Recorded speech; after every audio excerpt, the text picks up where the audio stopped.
특집 인터뷰를 준비했습니다. 저도 이재명 후보를 잘 안다고 생각했는데 누군가로부터 구체적인 내용을 한번 들어보니 와 정말 아는 게 없다 이런 생각이 한두 번이 아니었습니다.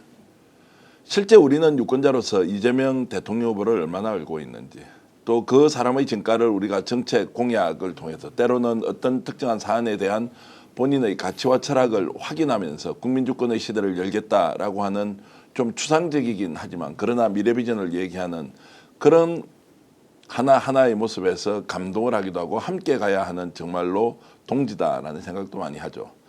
그런데 좀 더 구체적으로 이재명이라는 사람에 대해서 연구를 해본 분이 있다면 그분을 통해서 우리가 잘 모르는 것들을 한번 채워 나가보자라는 생각으로 오늘 특별 인터뷰를 준비했습니다.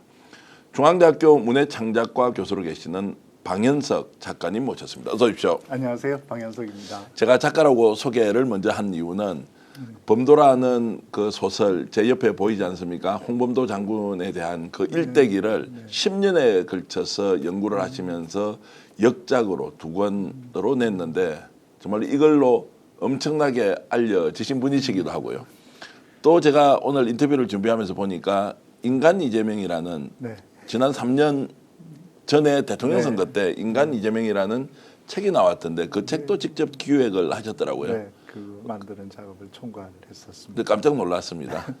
어떻게 특정 정치인을 그렇게 조명하는 책을 또 내셨느냐 이렇게 해서 우리 방 작가님을 모시고 여러분들과 함께 우리가 모르는 이재명에 대한 얘기를 오늘 본격적으로 해보려고 합니다. 며칠 전에는 또 현장에 나가서 직접 유세도 하시더라고요. 네, 한번 굉장히 격정적으로 이렇게 왜 우리가 이재명을 선택해야 하는지 이런 말씀까지 해주셨는데 어쨌든 오늘 시청자 여러분들이 누구를 위해서 우리가 추종하거나 따라야 한다는 것이 아니라 객관적이고 냉정한 현실을 그대로 이해하면서 왜 우리는 이재명과 함께 새로운 대한민국을 만들어야 하는지 오늘 집중적으로 탐구해 보겠습니다. 이재명 후보하고는 특별한 인연이 좀 있으신가요?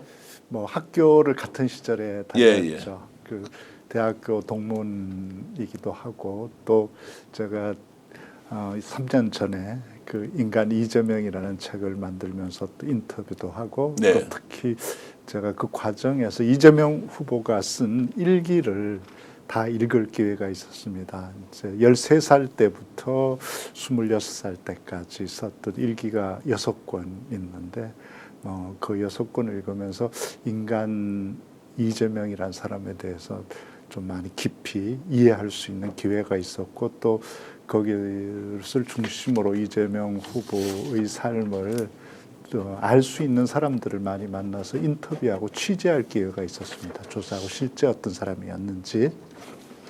네. 그리고 이제 그것에 대해서 본인한테 직접 뭐 거의 취조에 가깝게 공세적으로 질문을 하고 또 대답을 듣는 시간을 굉장히 길게 가진 경험이 있습니다. 교수님 말씀 들어보면 우리나라에서 이재명을 가장 깊이 있게 이렇게 탐구하고 또 이것을 기록으로 정리하고 하신 분이시군요. 뭐 그럴지는 모르겠는데 제가 관심을 가지고 아마 깊이 공부한 사람 중에 한 사람일 겁니다. 인연의 출발은 그러면은 이제 중앙대학교 다니실 때 80년대 입학을 하시고 또 이재명 후보는 82년도 입학을 했으니까 저는 이제 군대 갔다 와서 학생 운동을 했어요. 중학생 할 때 그때 이제 같이 일한 친구들이 다 82학번들이었어요. 그래서 제가 학교를 거의 82학번하고 같이 다녀서 지금도 만나는 친구들이 80학번이 아니고 82학번입니다. 그때 우리 82 동기들이 다 같이 일한 그 후배들이 이재명 후보를 끌어들이려고 부단히 노력했죠. 그 당시에 학생운동의 멤버로 좀 들어오도록 했는데 실패했죠. 실패했다. 그때 이제 본인이 나는 지금 할 수가 없다. 나중에 변호사가 돼서 그때 어려운 사람들하고 함께 하겠다. 그렇게 하고 이렇게 운동권에 들어오질 않았죠. 그래서 집회나 뭐 이런 데는 나타나질 않았었고 이제 근데 가두투쟁 막 싸울 때는 나타났다가 또 끝나면 사라지고 했던 학생이 이재명 후보였습니다. 그 당시에는 이제 아무래도 생계 문제가 일차적으로 있었고 그리고 공부를 해서 사법고시도 해야 되고 하니까 학생 그랬죠. 운동에 직접 참여하는 것보다는 네. 동의를 했지만 어쨌든 바깥에서 장학생이었고 예, 특히 이제 월급을 받는 예, 장학생이었거든요. 당시 이제 이재명 후보가 받았던 장학생이 중앙대학교에서 선호 A라는 장학생이었어요. 선호 A 장학금. 네, 선호 예. A 장학금은 뭐 등록금 전액 면제에다가 월 20만 원 생활비를 지급받는 예. 장학생이었어요. 이재명 후보가 공장에 다녔을 때, 그러니까 대학교 들어오기 전에 8개월 전까지 공장에 다녔으니까 그때 받았던 월급의 3배에 해당하는 장학금을 매달 받고 다닌 학생이 이재명 후보였거든요. 그러면 이재명 후보는 대학에 입학 중앙대 법대에 4년 장학금을 받고 생활비까지 지원을 받았는데 네. 입학 그러면은 8개월 전까지 공장 생활을 했습니까? 네. 그 대학교 들어오는데 딱 공부한 기간이 8개월뿐입니다. 8개월 공부해서 대학교 장학생으로 들어왔죠. 그 당시에 이제 학력고사 시절인데 네, 학력고사 보기 전에 첫 모의고사 8개월 전에 봤을 때 30만 등 밖이었거든요. 30만 등 밖이었는데 네, 예. 네. 입학할 때 최종 학력고사에서 2,000등대에 들어왔죠. 그러면 그 당시 학력고사 한 340점 이 정도 네, 됐어요. 340점 만점이었을 때죠. 그때 2,000등 했으면 그럼 한 300점 뭐 전후가 됐습니다. 가까이 뭐 받았죠. 야, 그러면 8개월 전에 모의고사 쳤을 때는 30만 등 같으면 뭐 한 200점 정도. 네, 뭐 그 아래였죠. 뭐 예, 거의 예. 뭐 점수가 거의 안 나왔던 뭐 고등학교 교과서 한번 보지 못한 상태에서 시작해서 8개월 만에 거기까지 올라간 사람이 이재명. 이재명 후보가 인터뷰한 걸 보고 제가 깜짝 놀랐던 것 중에 하나가 본인이 이제 공부를 할 시간이 없으니까 어떤 식으로든 시간을 내서 그러니까 집중력이 발휘되지 않고서는 학습의 성과를 낼 수 없으니 어느 순간에 초몰입 상태에서 공부를 하니까 시간이 늘어나더라 이런 이야기를 하는 걸 보고는 와 이건 뭐야 이런 생각이 들더라고요. 그게 이제 이재명 후보의 그 비법 중에 하나인데 예. 그 시간을 쪼개서 쓰는 거예요. 짧게 쪼개서 그걸 극대화시켜서 몰입해서 집중해서 그러니까 공장에 그 8개월 동안 공부할 때 어떻게 했냐면 공장 다니면서 해요. 3개월만 공장 쉬고 8개월 중에 그냥 공부만 한 게 아니에요. 회사에 아침 7시 반에 회사 가서 일하고 5시 반에 퇴근해서 그리고 나서 버스 타고 성남에서 저기 답심리 서울에 네. 거기까지 와서 학원 듣고 막차 타고 돌아와서 독서실 가서 잠 안 자고 새벽 4시까지 공부하고 4시에 집에 이제 통행금지 풀리면 집에 가서 한 2-3시간 자고 일어나서 아침 먹고 공장에 가서 다시 일하고 5시 반에 퇴근해서 또 학원 가고 이렇게 공부를 8개월 한 거예요. 그럼 8개월 동안 학력고사에만 전념한 것도 아니네요. 그럼요. 공장 생활을 하다가 네. 마지막 3개월은 이제 네. 정말로 공부해야 되겠다고 해서 그랬죠. 시험 준비를 했고. 네. 그것도 뭐 그냥 상태도 아니에요. 그 이재명 후보가 갈비뼈가 부러졌어요. 그때. 예. 공장에 그때만 해도 폭력이 심할 때니까 뭐 군대나 공장이나 사회가 근데 공장에서 뭐 때리는 게 다반사니까 맞아서 갈비뼈가 부러졌어요. 그 상태에서도 공장 나가서 일하고 그리고 학원 갔다가 또 독서실에서 밤새고 집에 와서 2-3시간 자고 또 공장 가고 그렇게 공부를 한 거예요. 오가면서 학원 오가는 버스 속에서 단어 뭐 10개씩 이렇게 갈 때 이렇게 올 때 이렇게 외우고 공부했던 사람이 이재명 후보예요. 그럼 그때 이재명 후보의 나이가 몇 살 정도 됐습니까? 한 20살 정도 그때 됐습니까? 17살, 18살. 18 그러면 대학에 좀 일찍 입학을 한 그렇죠. 것이네요. 네, 19살 정도 들어간 거. 검정고시는 다 끝내놓고 있던 상태요. 아니요, 검정고시도 그때 해요. 다. 아, 그 8개월 동안에 검정고시를 그렇죠. 중고등학교를 그 시점에 다 마칩니까? 중학교는 그 전에 했고 고등학교 검정고시를 중학교도 4개월 만에 합니다. 검정고시 공부 딱 4개월에서 중학과정 고위 검정고시 마쳤고 8개월 동안에 대입 검정고시 하고 학력고사 준비 다 해서 그 장학생으로 대학교 들어간 학생이었죠.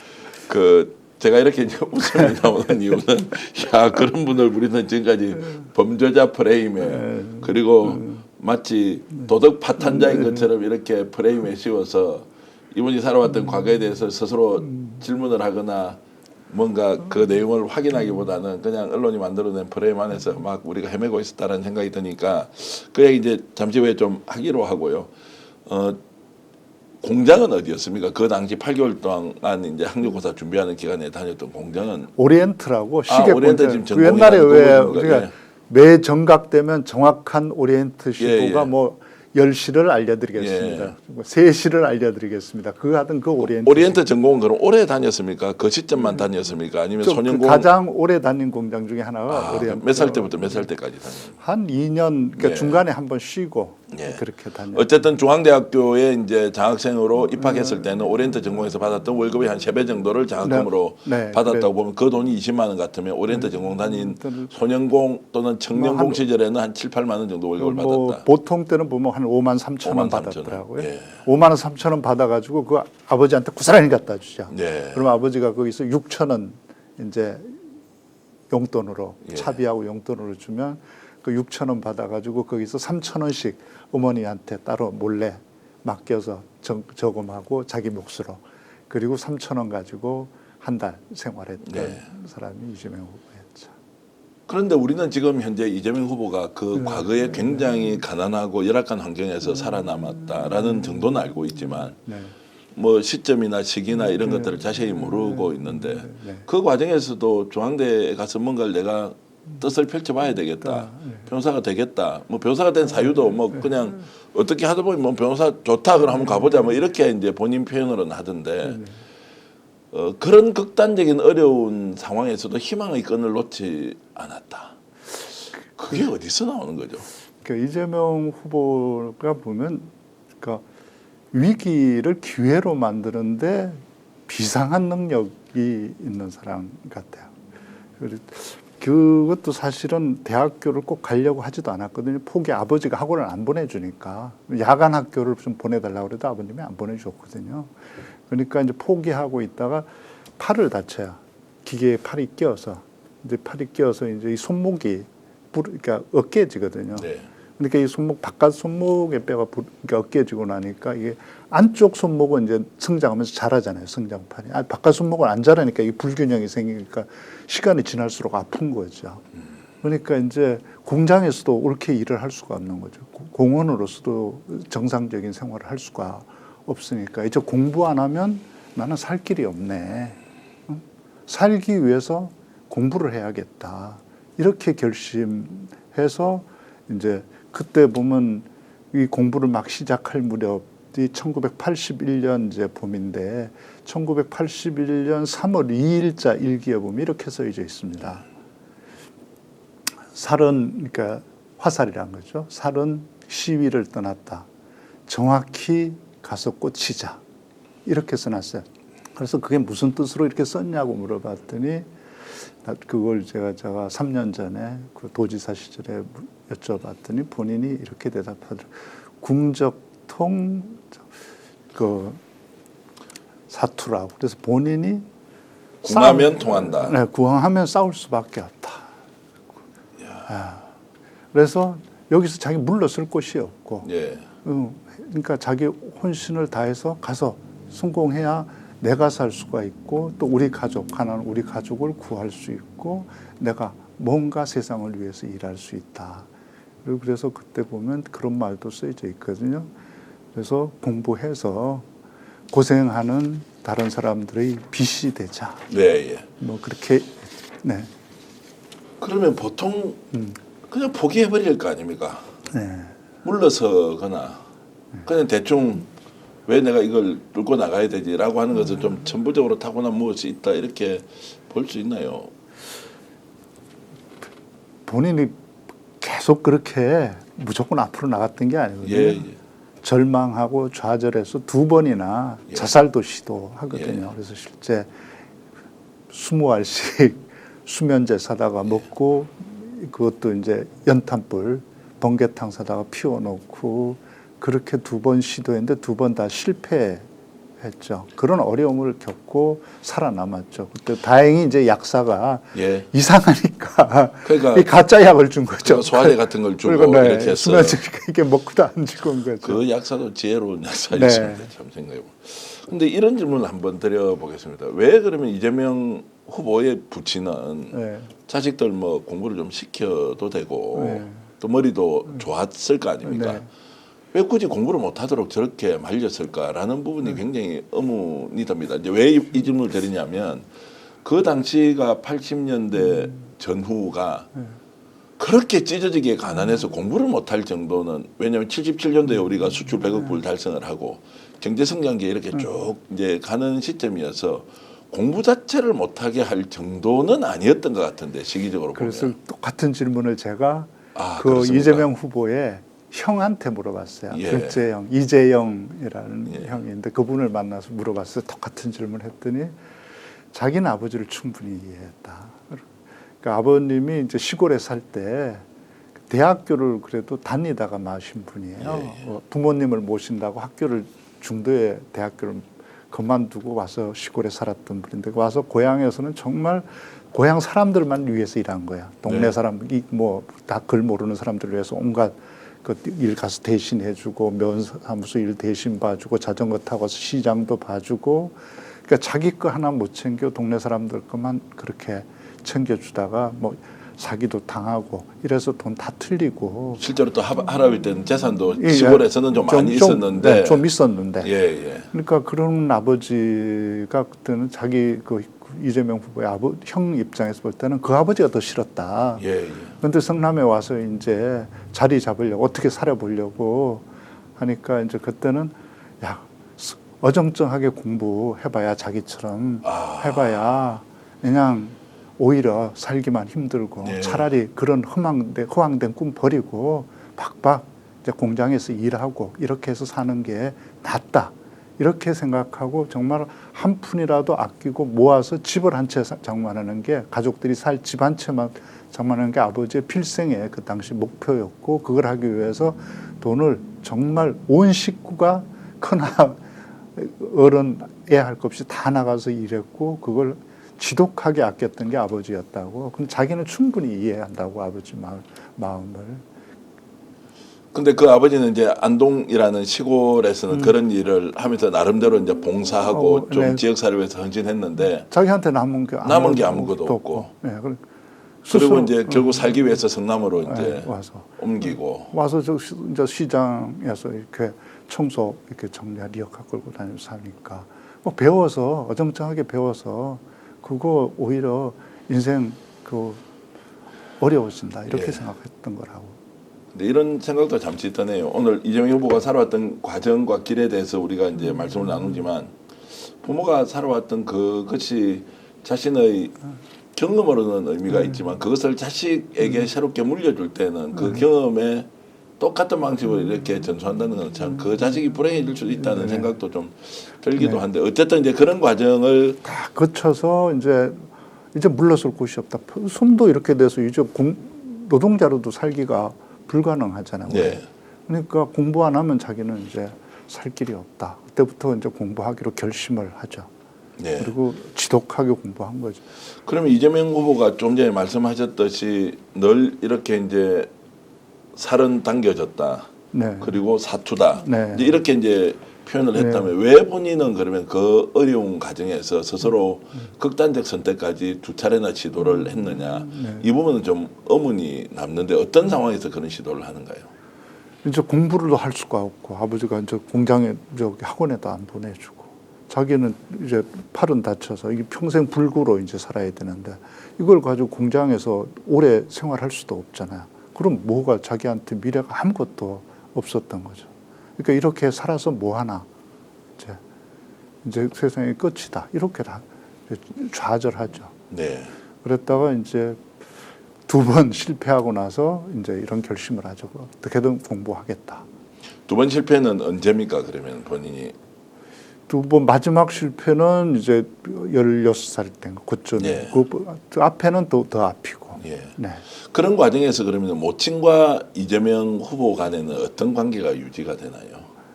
아버지 공부는 안 시키고 어쨌든 돈 벌고. 어머니는 이재명 후보의 굉장히 하늘과 같은 네. 분이죠. 이재명.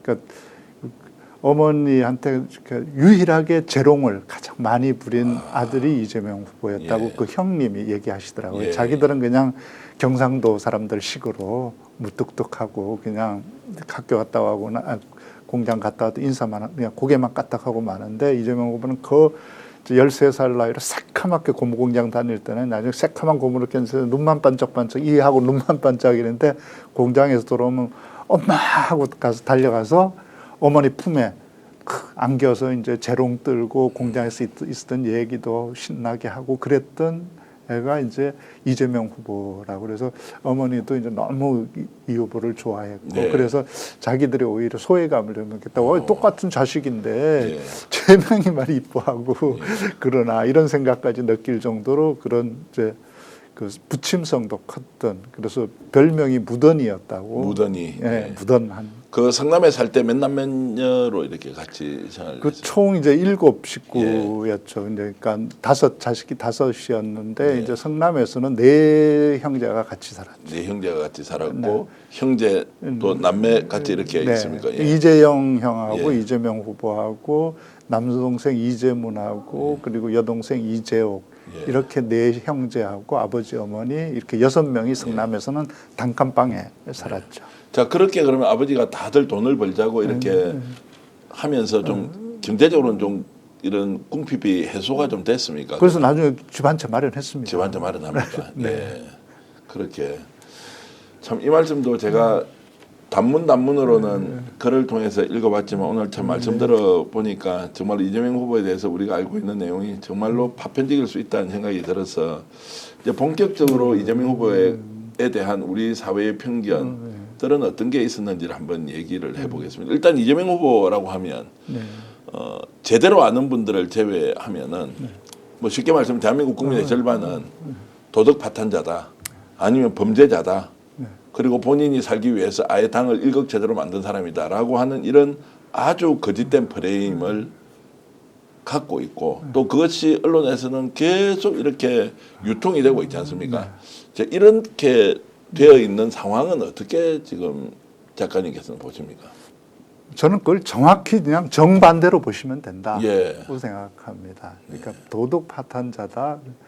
이재명보다 도덕적으로 살았던 사람은 저는 우리 정치인들 중에 아마 찾아보기 어려웠을 거라고 생각합니다. 그건 뭐 결과론적으로도 봐도 잘 알지만 지금 몇 년 동안 검찰청 거의 하나 수준을 투입해가지고 수백 번의 압수수색을 하고 동시에 몇 개를 그 법원에 넘겨서 재판받게 했지만 아무것도 지금 드러난 게 없지 않습니까? 그게 다른 사람이었으면 이게 가능했을까요? 예, 예. 그럴 수 있는 사람 없거든요. 이재명 후보가 얼마나 그 다른 사람이었나고 보면 아까 어머니 얘기했었는데 그 뭐 도덕 파탄자 뭐 이런 얘기할 때 주로 어머니와 뭐 형제 관련한 얘기들인데 이재명은 얼마나 효자였나.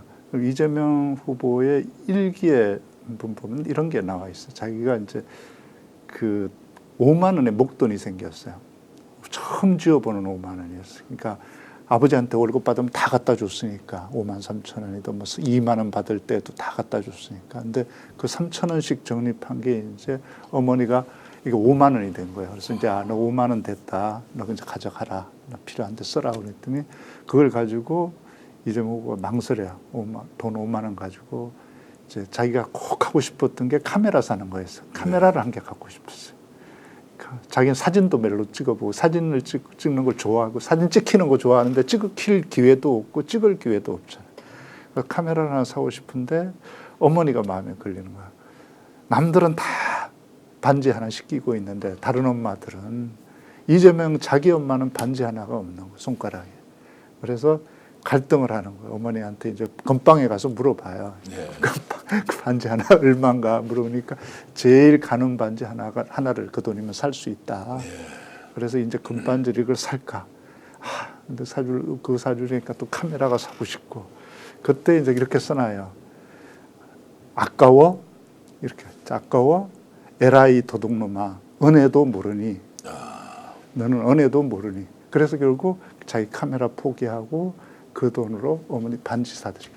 그랬던 사람이 이재명 후보입니다. 그런 사람이 어떻게 도덕 파탄자가 될 수 있어요? 예. 그런 어머니를 누군가 건드리거나 훼손했을 때 참을 수 없었던 사람이 이재명 후보였죠. 네. 네. 참 충분히 이해가 됩니다. 그런데 우리는 왜 이제 지금까지 이런 이재명에 대한 악마와 프레임에 빠져 있었는가? 아니면 우리는 그걸 왜 몰랐는가? 그리고 그런 소위 말하는 제도권 언론에서 휘두른 대로 다 가서 아무 근거 없는데 저렇게 하겠느냐라고 하면서 의심을 했지 않습니까? 굉장히 저는 부끄럽기도 하고 또 많은 사람들이 그렇게 생각할 수도 있는데 왜 언론은 그러면 이재명의 진가를 최소한 검증을 통하면 알 수 있는데도 그렇게 만들어갔죠. 저는 뭐 두 가지라고 생각합니다.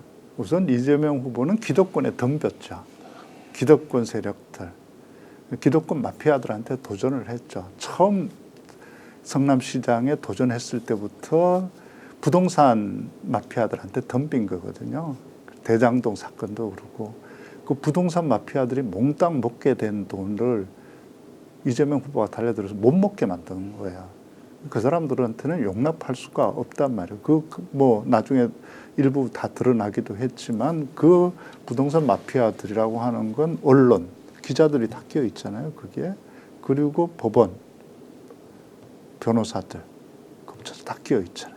그리고 부동산 업자들, 이 사람들의 기득권 카르텔인데 이걸 깬 거잖아요. 용서할 수가 없죠.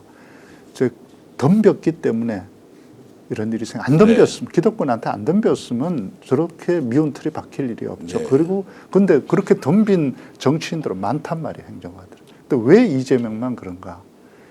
이재명은 성과를 남겼기 때문에. 다른 사람들은 덤볐지만 별 성과를 못 남겨요.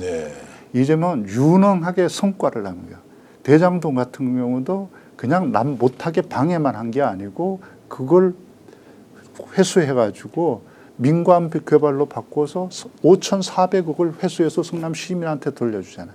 5,400억의 회수한 건 대한민국 역사에 없습니다. 그전 20년 동안 전국에서 부동산 개발해가지고 회수한 돈이 그만큼 안 됩니다. 전국이 다 해서 회수한 돈보다 많은 돈을 기초자치단체장 한 명이 단 하나의 사업으로 회수하는 성과를 낸 거예요. 그런 성과를 내는 유능한 행정가였기 때문에 당한 거죠. 다른 사람들은 공격할 필요가 없죠. 별게 아니니까. 위협적인 존재가 아니었죠. 그런데 이걸 민주당 소위 말하는 진보진영 안으로 돌아오면 그러면 이재명이 그런 성과를 내고 우리가 원래 바라던 정의롭고 그리고 행복한 세상을 만드는데 이렇게 성과를 가지고 있는 정치인이면 다 박수 짓고 그래 제대로 한번 좋은 나라 만들어보자라고 하는 컨센서스가 일종의 동의 같은 게 학생운동도 해보셨으면 있을 거 아닙니까? 그런데 민주당에서도 사실은 잘 정착을 못하지 않습니까?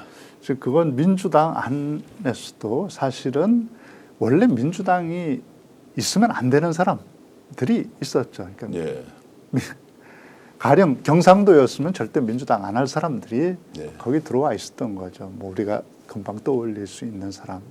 그런 사람들은 실제 행동하거나 취하는 데 있어서는 사적 이익을 앞세우고 공적 이익을 뒤로 미루는 사람들은 민주당 안에서도 많이 있었죠.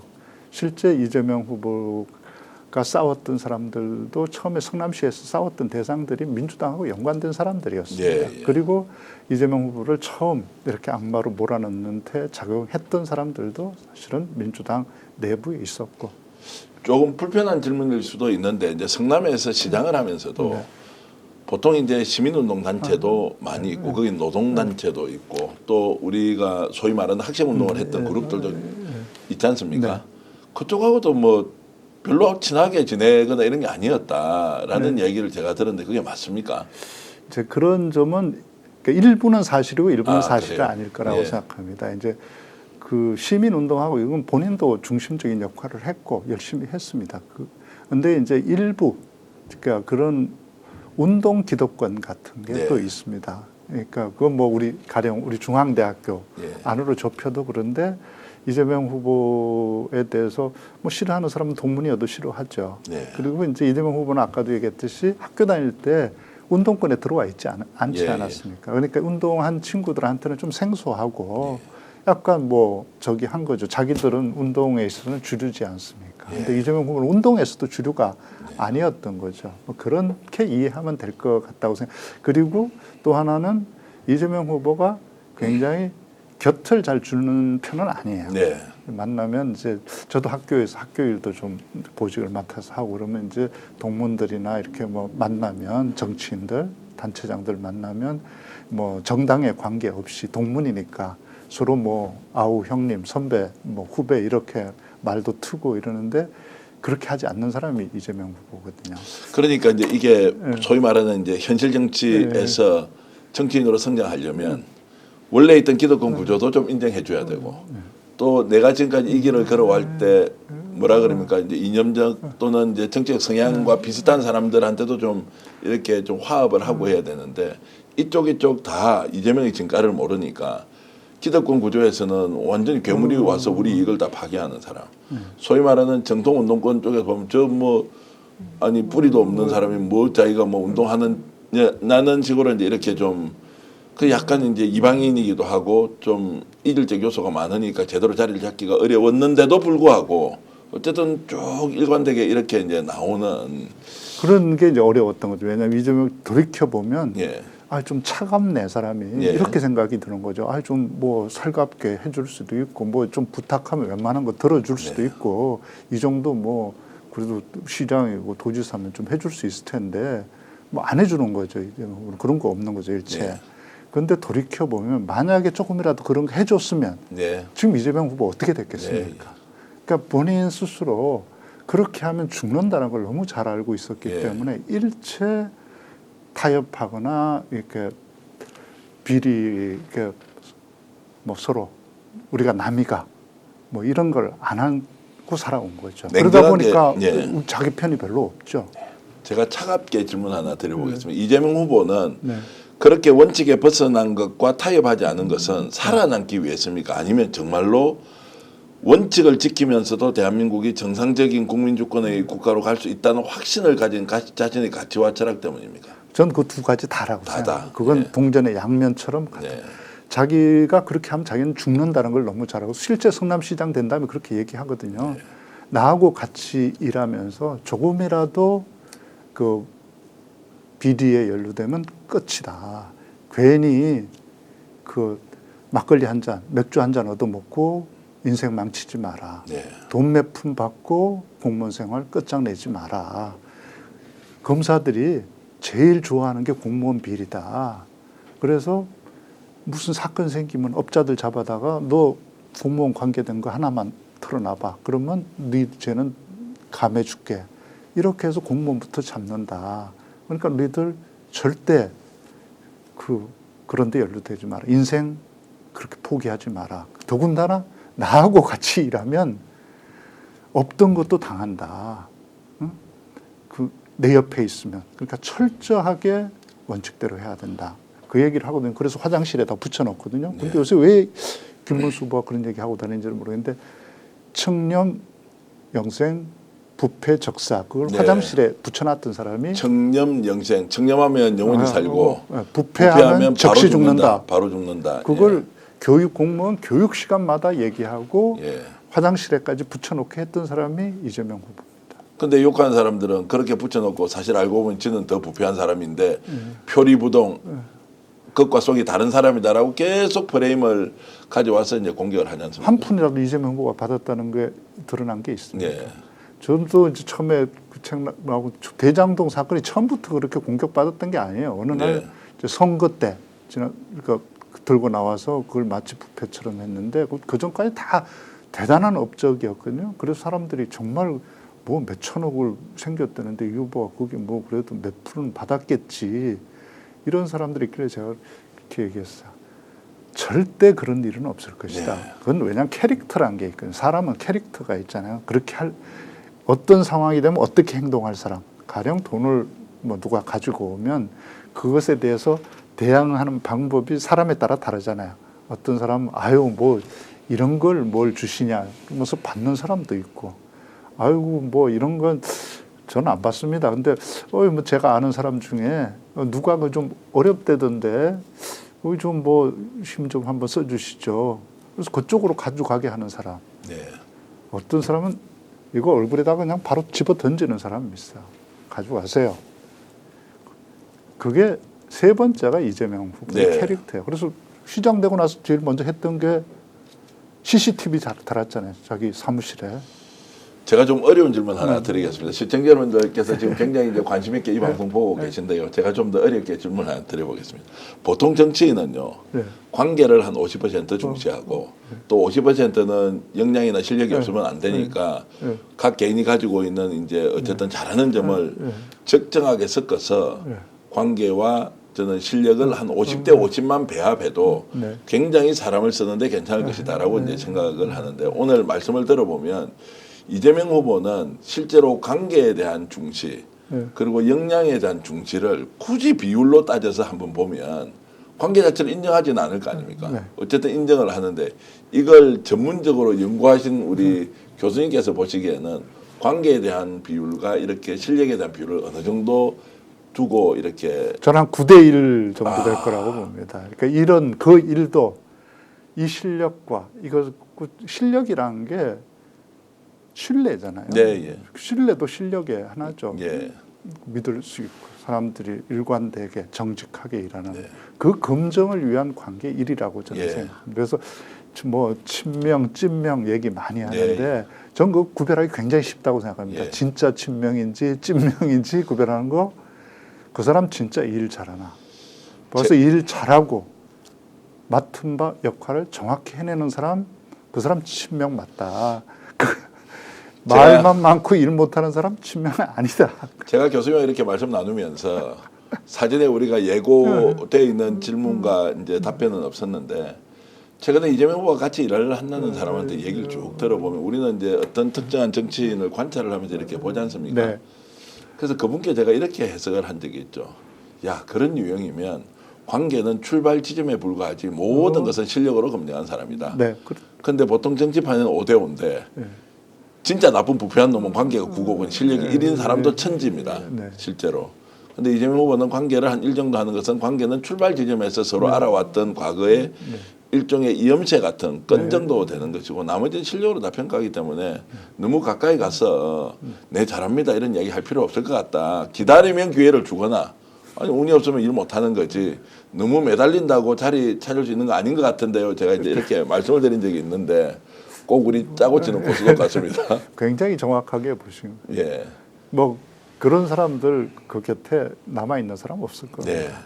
그러니까 이제 미움을 많이 받는다는 것도 네, 가까이 그렇죠. 일했던 사람이 내가 민주당인데 성남 출신인데 변호사 출신인데 학교 동문인데 경북 출신인데 안동인데 이제 이런 소위 말하는 우리 사회가 기득권 구조를 형성하는 그 일종의 네트워크가 먹히지 않으니까 실력 없는 사람들이야 좋아할 수가 없는 거죠. 그렇죠. 그러니까 이쪽에서 욕을 하고 있는데 상대는 나쁜 프레임을 가지고 막 공격할 때도 이재명을 방어 안 해주는 거예요. 그렇죠. 나도 별로 안 좋아하니까. 네. 뭐 그렇게 하여튼 제가 이제 시청자 여러분께 설명을 드리면서 그러면 이제 더 궁금한 질문이 있습니다.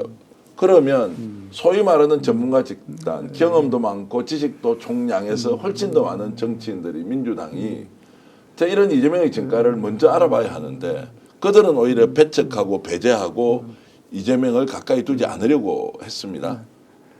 그런데 어느 순간에 대중이 당원들이 소위 말하는 개딸들이 이재명의 진가를 먼저 알아봤다.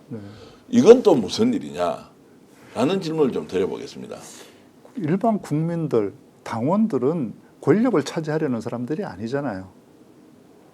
네. 자기 얘기를 잘 들어주고 자기를 위해서 끝까지 일할 사람이 누군가를 보는 거 아닙니까? 다른 게 뭐가 필요했어요? 저 사람이 어디 줄 서서 다른 줄에 가지 않고 나한테 내가 권력 잡는 데 도움이 될까 안 될까 이거 아무 상관없잖아요. 정말 저 사람이 우리 말 잘 듣고 우리 국민이 원하는 일을 해줄 사람 누군가. 국민들은 그걸 바라잖아요. 국민들은 지금까지 얼마나 많은 정치인들한테 속았습니까?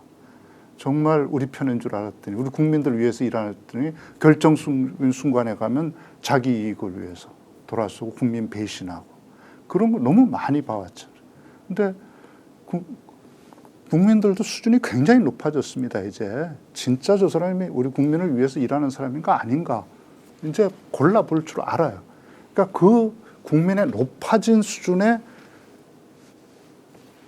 들어온 사람이 이재명인 거죠. 네. 이재명이 가서 한 거 아닙니다. 이재명의 그 국민들의 눈높이에 맞은 거죠. 다른 정치인들이 그 국민의 눈높이에 못 쫓아온 거야. 그러니까 그 말씀은 결국 이재명은 원래 살던 대로 그냥 살았는데 어느 순간에 국민들의 수준이 당원들이 높아졌어요. 높아져서 알아보기 시작했다는 건데 네. 왜 그러면 더 똑똑하고 더 지식이 많은 네. 민주당이라는 공당과 기득권 구조 정권을 잡아야 되지 않습니까? 그 사람들 왜 이재명과 함께 내 실력 발휘해서 더 좋은 나라 만들자라고 왜 선택을 못했느냐? 그들은 자기들의 권력을 높이는 게 중요하지 예. 우리가 권력을 잡는 게 중요한 사람들이 아니잖아요. 그래도 민주당은 그렇지 않다고 봐야 되는 거 아닌가요? 국힘은 뭐 자기 사적 이익을 위해서 죽기 살기로 한다고 하더라도 그래도 민주당은 정통성이 국민과 함께 그 정통성 속에 자기들이 늘 중심에 있어야 되죠. 대부분의 사람들. 그래서 이제 어느 순간에 당내 기득권 구조와 그리고 당원들 간의 정면 그렇죠. 충돌 현상이 이제 생기지 않습니까? 그 갭이 생겼고 옛날에는 정말 당원들이나 국민들이 동원의 대상 네. 선거 때만 주인이죠. 투표 한번 나한테 해주는 때 필요한 사람. 선거 때 필요한 도구가 국민이었죠. 예. 국민의 도구가 정치인이 아니었죠. 예. 그런데 이제 국민들은 정말 자기 삶을 위해서 필요한 도구를 요구하고 있는 거예요. 그 도구가 누군가. 그걸 찾았고 바로 이재명이 우리 국민들의 수준에 가장 맞는 정확한 도구라고 판단한 거죠. 그 국민들의 수준이 높아진 걸 다른 정치인들이 몰랐던 거죠. 그걸 모르는 사람들이 지난 총선 때 전부 정리됐다고 좀 봅니다. 소위 말하는 이제 정당을 많이 해본 사람이 네. 정당 기득권 구조 안에 갇혀 있으면서 네. 당원이 중요하냐 대의원이 중요하냐 네. 표를 몇 대 몇으로 우리가 그 비율을 정해야 하느냐 이런 것들을 논의할 때 끊임없이 대의원 중심 그리고 그렇죠. 지역위원장 중심 자기가 심어놓은 사람, 자기가 예. 관리할 수 있는 사람만 예. 가지고 했죠. 그래서 당원 늘리라고 그래도 안 늘리죠. 관리하기 예. 불편하고 또 나중에 자기 뜻대로 안 되니까. 근데 그 당시에 당원들이 폭증했거든요. 네. 막 들어왔을 때 이제 주위에서 또 욕을 할 때 어떻게 했냐면 이재명 봐라 자기 이제 완전히 혼자 독식하려고 당원들까지 다 늘리고 있다. 막 네. 이러면서 당원들이 들고 일어나는데도 당 내에서는 오히려 이재명의 독주 체제 견제해야 하는데 이게 지금 당이 오히려 민주주의가 아니고 오히려 1인 중심 체제로 바뀌고 있다라고 얘기를 하고 이걸 언론에서 또 대서특필을 합니다. 그게 어떻게 1인 중심입니까? 당원 중심이죠. 예. 국민 중심의 당으로 변한 거죠. 예. 그걸 아니 그럼 자기들도 당원을 늘려야죠. 네. 그 이재명 후보가 뭐 권력을 동원해서 강제로 당원 입당 원서를 받았나요? 예. 다 스스로 들어온 국민들이잖아요. 예. 그런데 이제 이 질문도 한번 드려보겠습니다. 그러면 지난 대통령 선거에서 패배하고 난 뒤에 네. 자 인천계항으로 국회의원 출마를 하느냐 마느냐 이제 네. 이런 부분에서는 소위 말하는 이제 정치를 해본 네. 이제 평론가들조차 그거보다는 대통령 후보로서 일단 낙선을 했으니 네. 한 6개월에서 1년 해외에서 공부를 하고 그 높은 지지율을 어느 시점에 당에 다시 들어와서 펼쳐서 한번 해보자라는 의견이 만만치 않았거든요. 네. 그럼에도 불구하고 이재명 그 당시에 국회의원 출마로 선회를 한단 말이에요. 그 부분은 어떻게 설명을 해야 됩니까? 그 제가 잘 아는 후배 한 명도 그 반대했다가 예, 그래요. 그래서 너 안 잘리냐? 예. 안 잘렸더라고요. 이 예. 후보가 그 얘기를 이제 다양하게 들은 거죠. 네. 반대한 사람 얘기도 듣고 찬성한 사람 얘기도 듣고 최종적으로 결정했는데 제가 볼 때 이 후보는 뭘 생각했냐면 자기가 여기서 정치 일선에서 후퇴해 버렸을 때 빠져버렸을 때 그건 이제 한편으로 우리 과거 정치사를 보면 책임지는 일이기도 하고 패배에 대한 책임을 지는 것이기도 하고 한편으로는 패배의 책임을 피하는 길이기도 했거든요. 그래서 외국 가서 뭐 유학한다고 몇 년, 1년 있다가 네, 오고 그래서 이제 책임도 들고 그렇게 하는 건데 만약에 지금 이렇게 했을 때 그때 당원들의 패배감이 굉장히 컸거든요. 국민들. 네. 저런 후보가 어떻게 대통령이 되나. 저건 아니지. 예. 그래서 너무 상실감과 패배감이 컸는데 자기가 이제 물러났을 때 문제는 민주당이라고 하는 대우가 유지될 수 있냐는 거죠. 민주당의 대우가 무너지고. 그래서 정말 국민을 생각하고 미래를 준비하지 않는 사람들이 당권 싸움을 하면서 당을 차지하게 되면 이제 그 좌절하고 실망한 국민들, 당원들이 민주당으로부터 정말 등을 돌려버리는. 그래 버리면 이 윤석열 정권이라고 하는 게 일회성으로 끝나는 게 아니라 저기는 더 강구하게 되고 이쪽은 대우가 다 무너져 버리는 거예요. 어떻게 대우를 지킬 수 있나? 질서 있는 퇴각을 해야 된다. 그러기 위해서는 그래도 40% 넘게 득표한 득표력이 있잖아요. 네. 그 지지자를 가지고 있는 자기가 그래도 버티고 있어줘야 이 대우가 안 무너질 거다. 그래 그런 깊은 뜻이 있었음에도 불구하고 비춰지는 것은 책임 안 지고 또 국회의원을 하느냐라는 것에 대해서 본인도 굉장히 네, 그렇게 괴로워했겠습니다. 네, 어렵게 결정. 그런데 중요한 것은 이제 이 후보 스스로 본인이 한 말이 있습니다. 여기에 대해서 큰 전쟁에서 지면 대우가 무너진다. 그 집단이. 근데 다행히 그 대우가 무너져도 상대가 잘하면, 이긴 자들이 잘하면 그 나라가 괜찮다. 근데 이긴 자들이 잘 못하면 그 나라가 완전히 망해버린다. 네. 왜냐하면 준비된 다른 세력도 없으니까. 졌던 세력이 다시 그러면 잘못하는 이 집권 세력을 대신해서 대안을 내고 그걸 이끌어가면 되는데 이거 완전히 무너져 버리면 아무 대안이 없다. 그럼 나라가 정말 망한다. 그게 지금까지 세계사의 경험이었다고 이재명 후보는 얘기하거든요. 그러니까 제가 이제 질문을 하면서 참 부끄러운 것은 네. 그 당시 출마 여부에 대해서 판단을 유보했지만 자 출마를 한다는 것이 소리 작은 이익을 취해서 네. 대통령 후보가 저렇게 해야 되느냐는 그 생각이 저도 없진 않았거든요. 네. 그게 굉장히 부끄럽다는 생각이 드는 것은 네. 결국 그 시점에 이재명 후보는 대의를 생각해서 이 상황에서 내가 욕을 듣더라도 그 그렇죠. 큰 뜻을 가지고 이렇게 해야만이 된다라는 이제 강한 자기 확신을 가졌다 이렇게 이제 지금 설명할 수 있는 거지 않습니까? 그렇죠. 아마 윤석열 정부가 들어서면서 처음에 초기에 조금만 잘했으면 예, 이 후보가 출마 안 했을 거예요. 예, 이 후보 초기에 딱 첫 단추부터 이상하게 끼웠잖아요. 네. 용산 이전 뭐 국민들 다 반대하고 납득할 수도 없는 걸 그 많은 세금을 투입해서 더군다나 국방 주요 부서를 다 내쫓고 네, 그걸 그리고 이제 뭐 공기업들 매각하겠다, 인천공항 매각하겠다, 그리고 이런 것들이 이미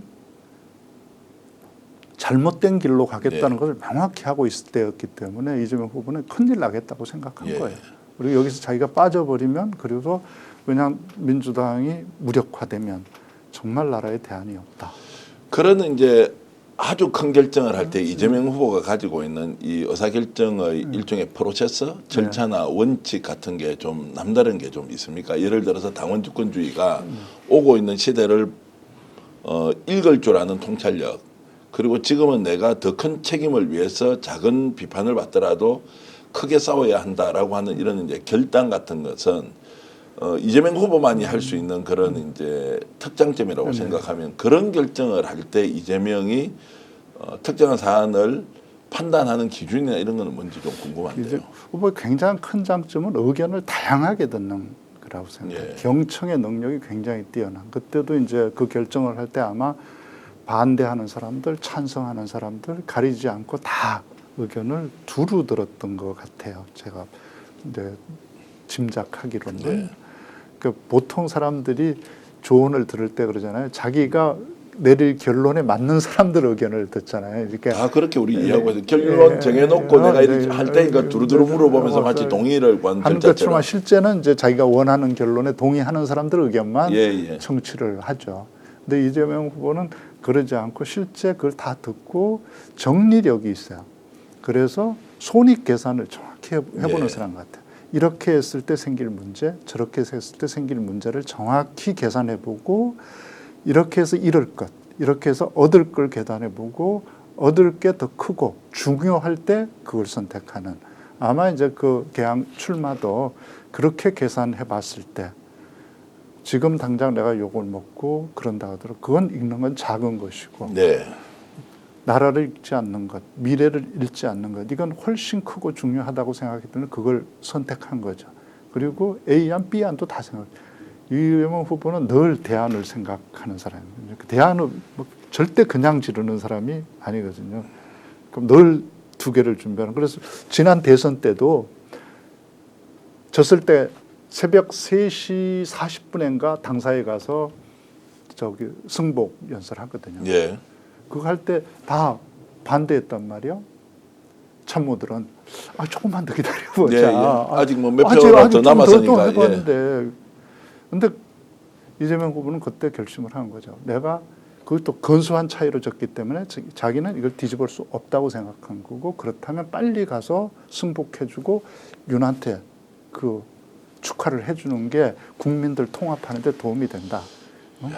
그렇게 해서 해준 거예요. 그래서 어떤 단서도 붙이지 않고 축하하고 국민들을 위해서 국민들을 통합해서 일해주기를 기대한다고 얘기했잖아요. 예. 그때도 두 개가 다 준비되어 있었던 거예요. 예, 예.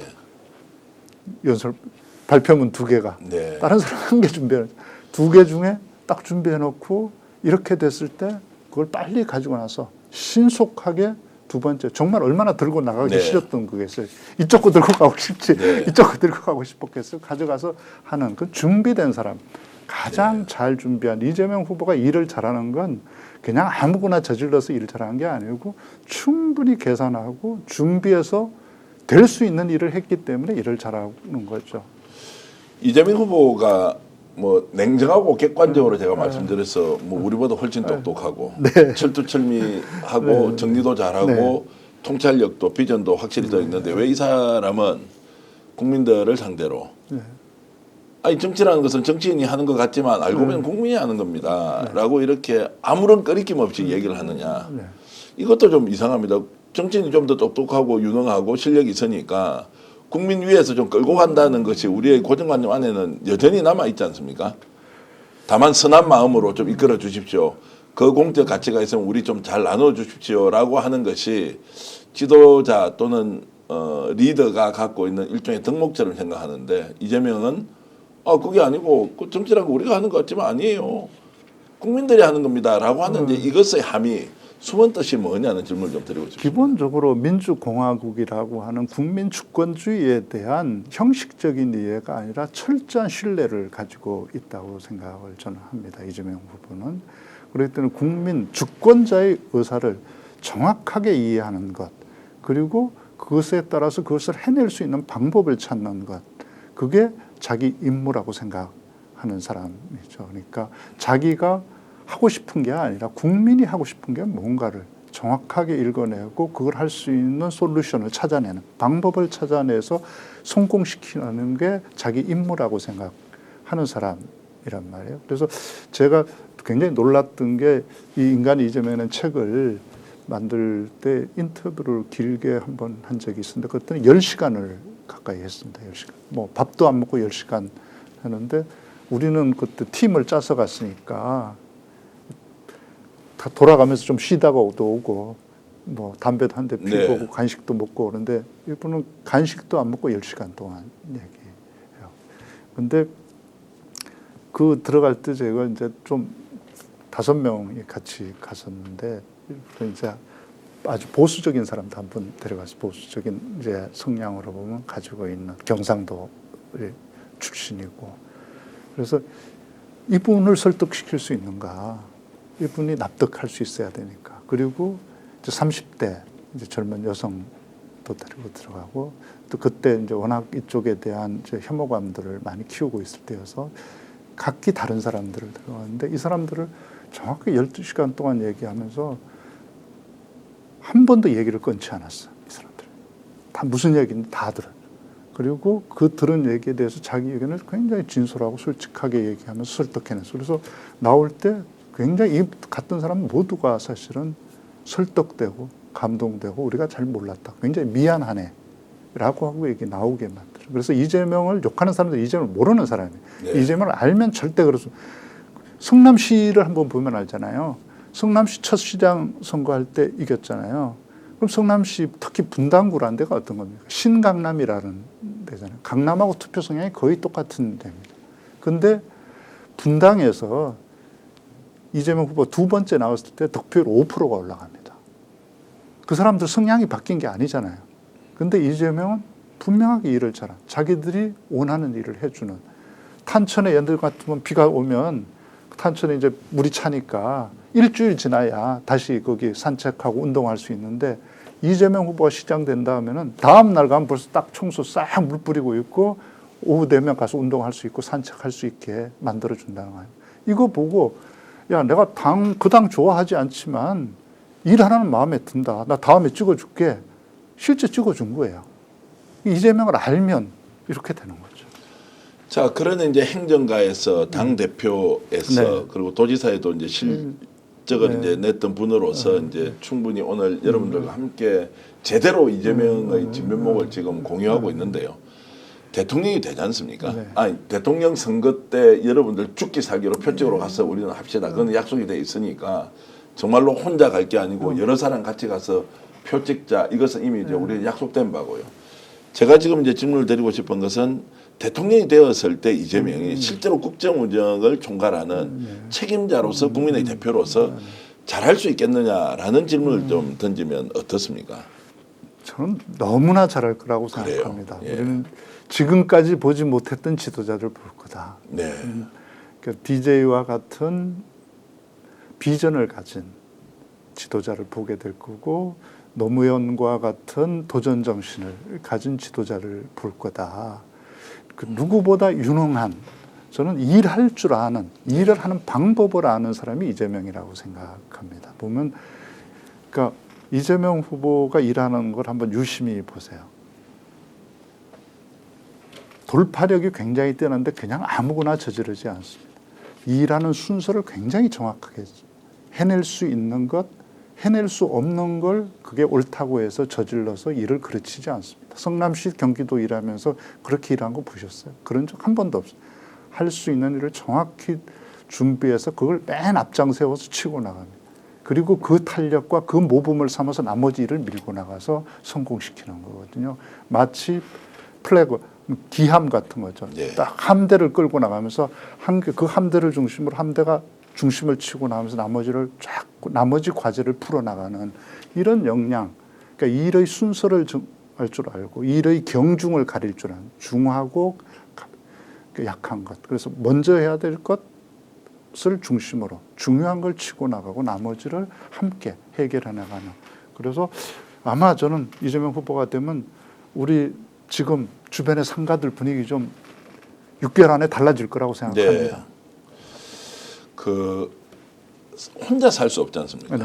그럼 지금 현재 이제 우리 정치 구조에서 민주당이 집권 여당이 되었다. 그럼 그런 이제 호흡을 같이 맞출 수 있는 좀 실력과 역량을 갖춘 사람들이 충분히 있느냐. 또 관료 조직은 그러면 지금까지 이렇게 경직된 상태에서 성과나 효율보다는 그냥 눈치 보기에 그냥 찌들어 있는 피로감이 엄청나게 누적된 이 관료 사회가 또 바뀔 수 있느냐. 뭐 이렇게 또 국민 통합 문제는 이번에 어쨌든 찍지 않는 쪽이 한 30~40% 정도가 나온다 보면 이 사람들은 계속 또 공격을 하면서 국민 통합 제대로 해낼 수 있느냐 없느냐 이런 이제 난마가 눈에 훤히 보이거든요. 이런 것들을 이제 대통령이 되었을 때 제대로 풀려면 팀 플레이가 돼야 하고 또 이런 좀 대통령의 철학에 맞출 수 있는 인재가 충원이 돼야 하고 국민들도 의샤하면서 해야 하고 좀 더 가면은 이게 당장 우리 대중들은 성과가 없으면 실망하지 않습니까? 그럼 내수가 이렇게 어렵고 힘들면 막 의샤 이렇게 되면 좋겠는데 이것이 이제 종합적으로 어우러질 만한 이재명 후보를 제외한 나머지의 여건들은 지금 어떠냐라는 질문을 드리면 어떻습니까? 저는 뭐 정치를 잘 모르지만 걱정하지 않아도 된다 이렇게 생각합니다. 이제 우리가 문재인 정부가 비록 한계가 많았지만 문재인 정부의 경험이 있습니다. 그때 이제 우리가 섭섭함도 많고 아쉬움도 많지만 문재인 정부 기간 동안에 쌓아진 인프라들이 있습니다. 공무원 사회나 이런 데. 문재인 정부 때만 하더라도 노무현 대통령 그 정권 내놓은 다음에 그 이명박 박근혜 정부 거치면서 차관 하나 시키려고 해도 시킬 사람이 없는 공무원 사회에서 다 이쪽 편은. 그런데 지금은 문재인 정부 하면서 많이 쌓여 있습니다. 발탁할 인재들이 각 부처 또 각 분야에 다 산재해 있고 그런 경험들을 가지고 있기 때문에 그때와 다른 실력 있는 사람들이 주변에 많이 있다.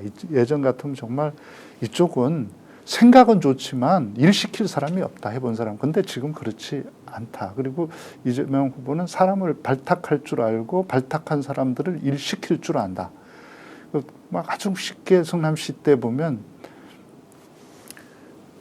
이제 구시 도심 같은 경우는 언덕바지 이런 동네니까 눈 오면 뭐 쌓여가지고 다음날 차가 못 오르내리는데 그거 제설 작업하는 정권을 그 제설 작업하는 팀장한테 줘요. 그리고 그 팀장한테 인력 동원권을 다 줘요.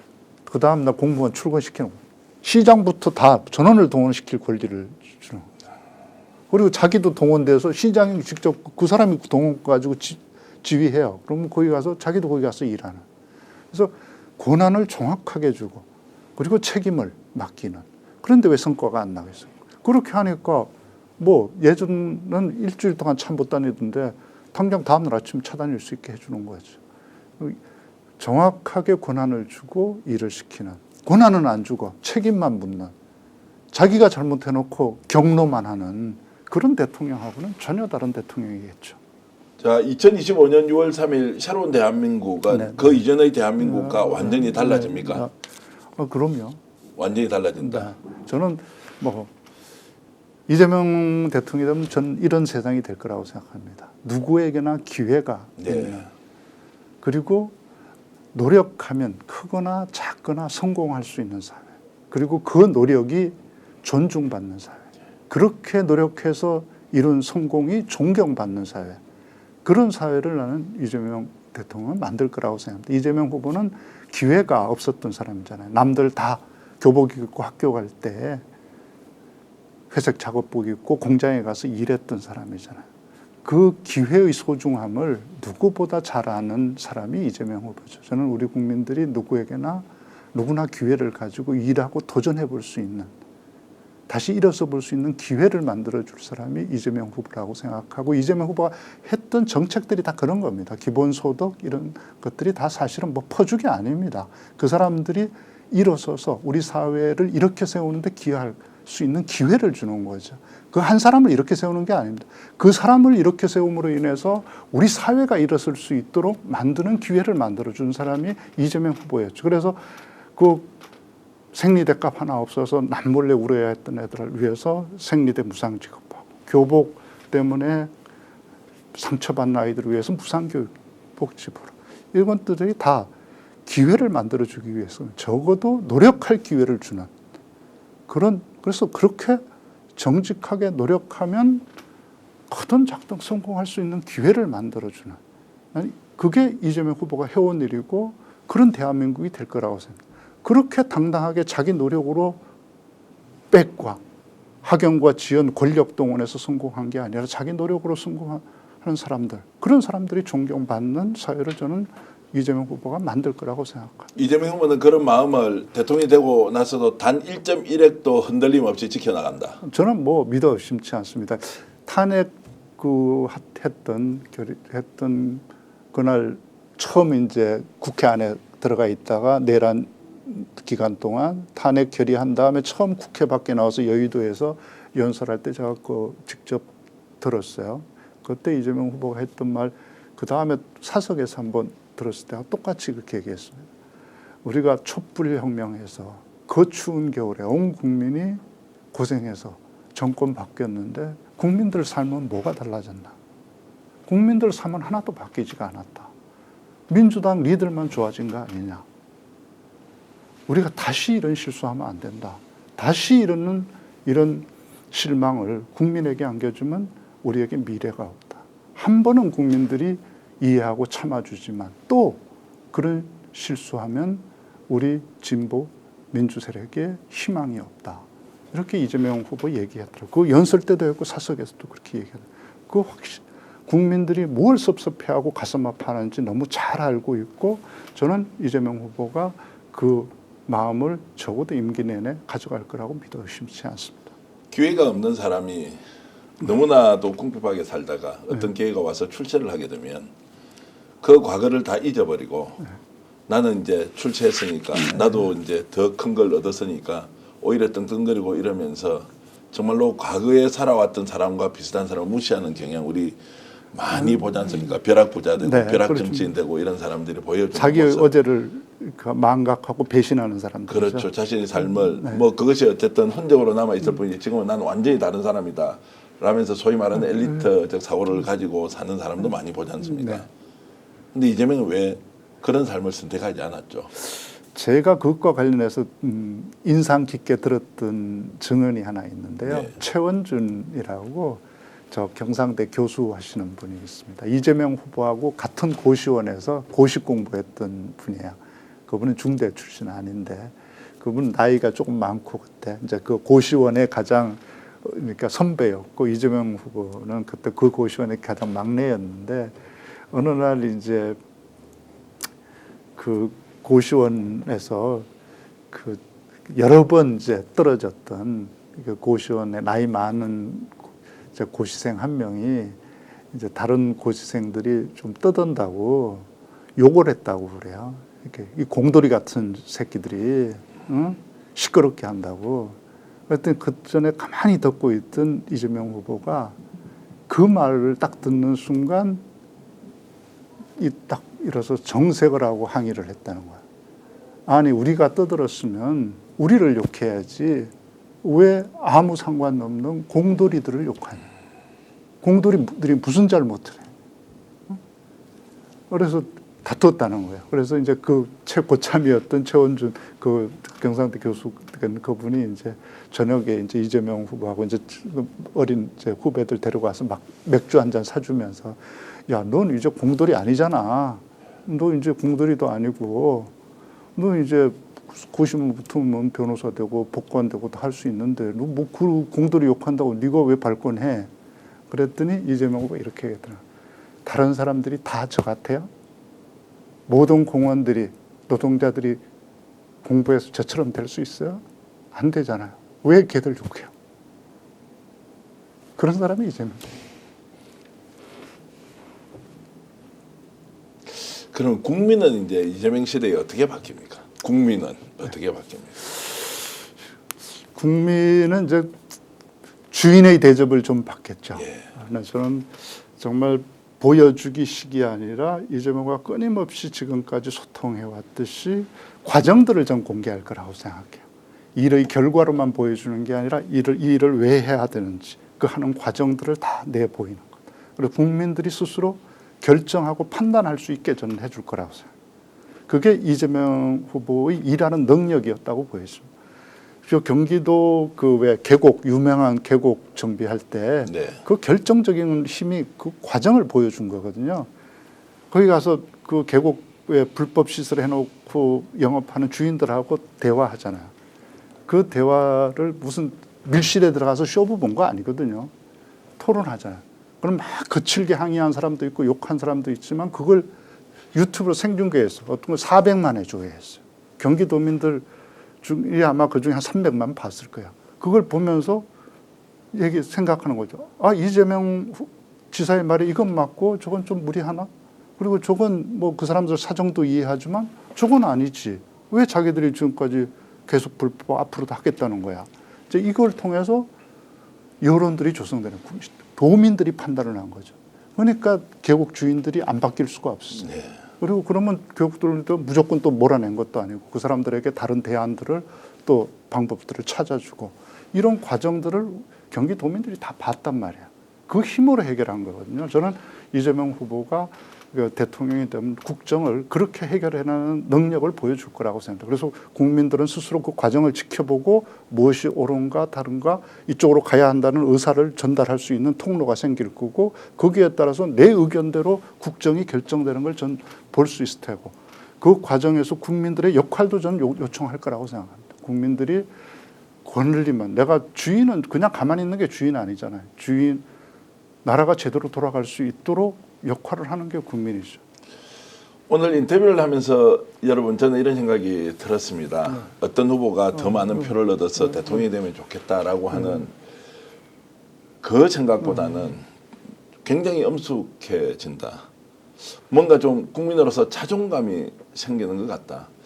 대접을 많이 받아서 참 좋겠다라는 것보다 아 이런 대통령이라면 정말로 손잡고 제대로 된 대한민국을 국민의 한 사람으로서 가야 되겠다라는 생각, 확신으로 저는 바뀌고 있습니다. 이재명 후보가 역사적인 대통령이 된다 이런 말도 저는 적합하지 않는 것 같습니다. 이재명을 통해서 우리는 역사적인 시대를 국민들이 만들어갈 수 있는 기회가 왔다는 생각이 들기도 하고요. 그래서 내가 주권자로서 제대로 대접받는다. 이걸 부족합니다. 좀 더 이걸 넘어서야 되겠습니다. 아니 국민의 한 사람으로서 이제는 나도 책임과 의무를 다하는 국가의 일원으로서 이재명과 함께 더 좋은 대한민국을 만들어서 우리 후손들에게 물려줘야 하겠다. 이런 생각이 드는데 여러분 어떻습니까? 제가 약간 너무 감정적으로 말씀을 드린 것 같습니까? 저는 마지막 순간까지 대통령 선거일까지 여러분들이 이 뜻을 절대로 잊지 말고 행동으로 실천하러 그리고 주권자로서 정말로 나서서 더 좋은 대한민국을 만드는데 이재명의 대한민국이 아니라 국민이 이재명이 되는 그걸 향해서 우리 함께 떠나보는 거 어떻습니까? 우리 더 좋은 대한민국 만들 때 우리 해낼 수 있다는 확신과 자신감 이제 함께 어우러져서 가보는 건 어떻겠습니까? 저 오늘 교수님하고 이렇게 인터뷰를 참 잘했다는 생각이 들고요. 정말로 설명을 너무 잘해주셔서 제가 감동을 많이 받았는데 진심으로 감사드립니다. 고맙습니다. 자, 오늘 특집 인터뷰 필요하시면 우리 방현석 작가님, 교수님 한 번 더 모시기로 하고요. 오늘 이렇게 뜨겁게 호응해 주신 여러분께 진심으로 감사의 말씀드리겠습니다. 범도 책도 있고요. 인간 이재명 책도 있으니까 필요하신 분들 꼭 사서 읽어보시면 못다한 얘기 훨씬 더 많이 여러분들이 들으실 수 있습니다. 시청자 여러분 안녕히 계십시오. 감사합니다. 오늘 방송 어떠셨습니까? 마음에 들었다면 구독, 좋아요로 스픽스를 응원해 주십시오. 여러분들의 구독, 좋아요는 가장 큰 힘이 됩니다. 스픽스 구독, 좋아요.